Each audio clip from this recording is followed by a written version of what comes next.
Have you ever wondered how multi-touch input works in Godot? Follow along as we learn how it works, as well as how to simulate input actions from code to quickly migrate your PC games to mobile. We will implement a joystick input and convert a 2D game to mobile, as well as a 3D platformer with twin stick controls for the movement and camera. We'll start by making the joystick to learn how a touch input works. So first, let's create a texture rect control node. And one way you can quickly make a circle sprite for the joystick is to create a new gradient texture 2D texture. Open it and change the fill to radial. Now enable the grid and put the first point in the center and adjust the other one so that the circle is inside the rect. Then just open the gradient and adjust the colors. Here, I'll use the black circle for the joystick center pad. Just make the second color transparent and we got a nice circle. If you don't like the gray border, you can change the transparent color to be the same as the first one, but I'll leave it like that. Now let's rename this node to joystick control, duplicate it and put it inside for our joystick moving sprite. I'll rename this to stick input. Right-click the texture and choose make unique recursive, so you can change it without affecting the original one. For this one, I'll make a smaller circle and leave it as gray, so when you drag the finger, this circle will move around. Then finally, let's select the joystick control and create a script. We'll drag the stick input reference by holding Ctrl to create a reference, and override the unhandle input function for the inputs. Now, normally, you'd use the input event mouse button here to detect clicks, and we can verify that it is working here. But when working with touch inputs, you need to use the input event screen touch instead, which makes it stop working if you are testing the game now. To help with testing without having to compile the game every time, you can go to Project Settings and enable Emulate Touch from Mouse inside the Input Device section. This will make click inputs also generate touch events, which is great for testing single touch inputs. Godot also emulates mouse from touch, so touching the screen inside the device will also generate mouse click events, though you can't use multi-touch inputs that way. But now our code is back to working while using touch input events. This touch event is quite similar to the mouse click event, with the addition of a few extra properties, including the index for the finger that pressed the screen. So let's make our joystick work.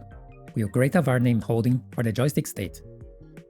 And when the touch is pressed, we'll set the holding to true, and set the position of the joystick to be the event.position, minus the getRect.size divided by 2, since the control node position is at the upper left. We need to recenter it.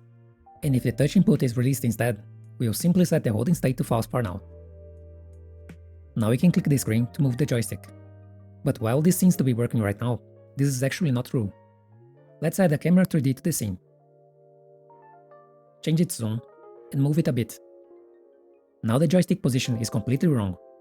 This is because the event.position is the viewport position, not the global scene position that we want. If you were using the mouse, Godot provides a nice getGlobal and getLocal mouse position functions. But we don't have that for the touch inputs. Even with Emulate Touch, this only gets us the position of the first finger, so we need another way. One way to do that is to use the canvas transform.affine_inverse to convert the viewport position back to global space. And to do that, you just need to multiply it for the position. The order here is very important. The event.position needs to be on the right side of the equation for this to work. Now we just need to replace the value here, and our joystick position finally works. So now, let's move our stick input. If we are holding the finger, and the event is input event screen drag, the touch equivalent of mouse motion, we get our global position, and set the stick input position to be the joystick position minus half its size. Else, we just reset the position to 0. Now, if we drag the mouse around, it is not quite right yet. We also need to subtract the global position of the joystick, since we are moving the child locus position. Now we can click and drag to move the input stick around. Another way to get the position is to use the Godot's make input local to convert the event's position to local space, which in this case works just the same. Now we can set the position again and use the limit length and use half its size to limit how far away the input can go, which also makes the stick input.position.normalize the final joystick input values we want. Now we have a joystick we can touch and move around and get its resulting values. We are all set to start using this. So let's create a signal named moveInput that receives a move direction, some export variables to flip the X and Y inputs, and another to scale the input. A variable to always send the input, not just when it's changed, and a var input so we can store the input itself. Then we'll create a function named emitMoveInput, use the flip and scale options to change the send input, and call moveInput.emit, passing the modified send inputs. Next, we'll create a process functions to always emit the move input if the option is enabled. Finally, we just need to save the joystick input when dragging the stick around, and emit it if it's not always sending input. Now, we still have a problem. So let me duplicate this joystick and try running this inside a tablet device. I can touch and drag around the first finger, but when I touch the second finger here, it changes the joystick I'm holding, which is not ideal. One solution for this is to make a joystick target only a specific finger. So for now, if our touch index is not our target finger, we return. And let's also make the joystick show itself when held and disappear when we release it, like some games do. And since the joystick will be hidden, we don't need to reset the stick position anymore. And let's check if we got the correct finger when dragging it too. Now, if we set each joystick to target a different touch index and run it again, it still works normally inside the game, since the emulated touch is the finger index 0. But now, I can drag both inputs using both my fingers independently, with multi-touch inputs working. Now let's test this inside a game. First, let's select the joystick control and save it to a new scene. And let's open our 2D game. First, let's drag the input here. If you have lights that are affecting the control nodes, remember to make sure to put them inside the canvas layer. That way, your scene lights won't affect the UI elements. Let's make sure the finger index 0 is the default one.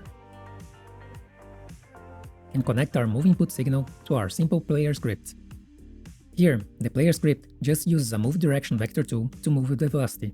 So, just by setting that, we can move our player. And indeed, it's working. We can move the player around the scene. But it won't stop. To fix that, we need to make sure the input is set to 0 after the touch is released. But now we can finally move the player around the scene with a nice touch joystick. But we are not done yet. Let's also create a button input so we can see how to emulate player inputs and easily adapt PC games to mobile.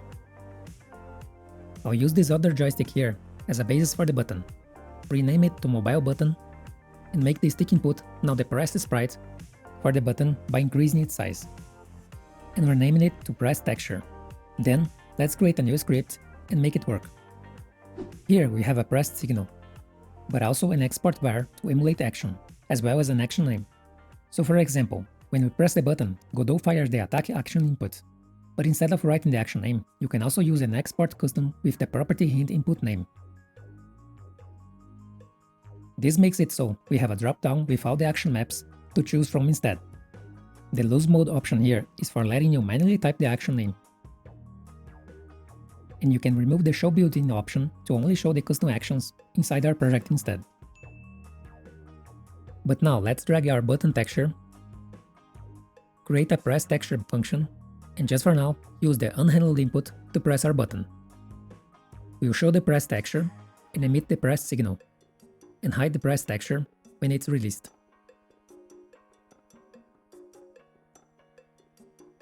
Now, to emulate actions in Godot, we set a var ev equals input_event.new, then set the ev.action and the press state to true.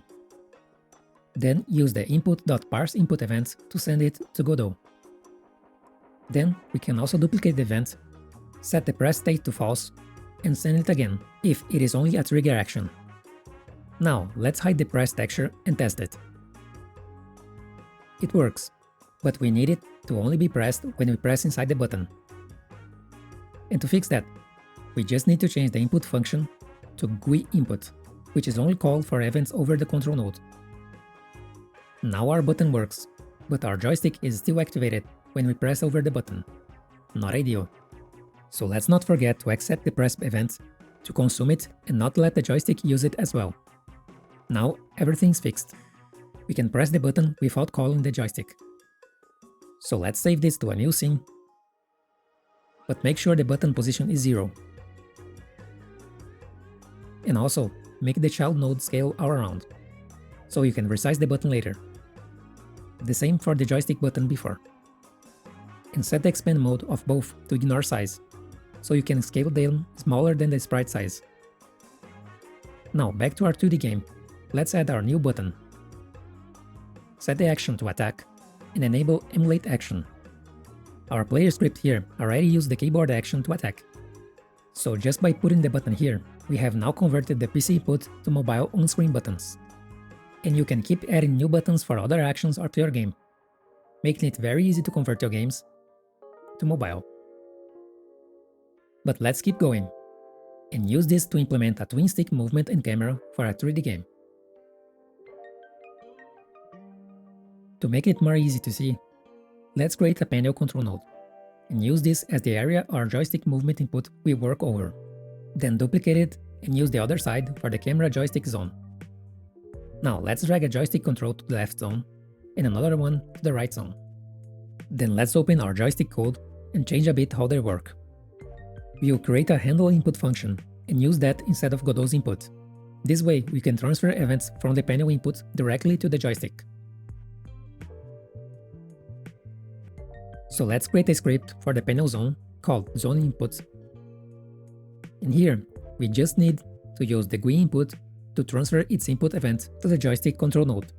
And since the GUI input is only called when you are over the control node, you will only move the joystick when you drag the touch over the area. Now let's add the same script to the other zone. And make sure we drag in the joystick we are going to control. If you try the game now, the left zone is working properly, but the right side is strange. That is because the GUI input touch position is actually not a screen position anymore, but a local offset inside the control node, which breaks our code. So let's make sure we are using the actual global touch position, instead of the make local we have used before. And now the controls are back to working. And because we are using the zones to control the inputs, we don't need to target the finger anymore. So let's remove this for now, and instead use a finger index to save which finger activated the joystick. We need this to make sure a second finger pressing the button doesn't cancel the joystick movement of the first one. You just need to save the event.index and make sure it is the correct one before executing the code. But now you can change the panel's theme override to empty to remove the black overlay, which still works the same, and do the same for the other one. And as an extra, you can also simulate actions for the joystick inputs too. Just create a group of actions for each of the directions, and use the input.parseInput events for each one of them, using the event.strength for the isolated vector value. This way, you can just plug in your input actions, and we got our movement working without any further code changes. Now for the camera, this player uses a spring arm node and a mouse to rotate it, with the rotate function to actually move it. So we just need to connect the camera joystick to the player, and make the player script pass in the joystick direction as the camera's delta rotation. Now we can move and rotate the camera. And to increase its velocity, you can just increase the scale input for some quick adjustments. And now we have multi-touch twin controls working. But let's also add a jump button to make sure.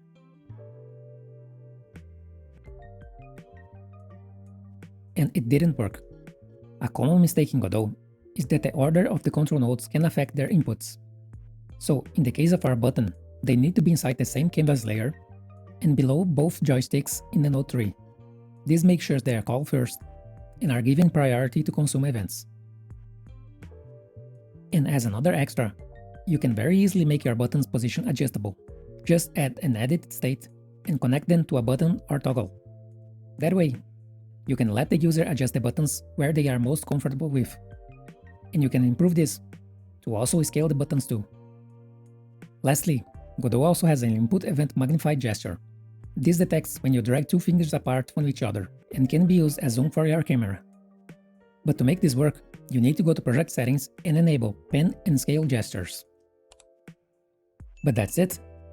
A quick overview on how multi-touch input works and emulated actions. As always, if you want to support me, you can get the project files by supporting me on Patreon. I hope you liked this video, and until next time.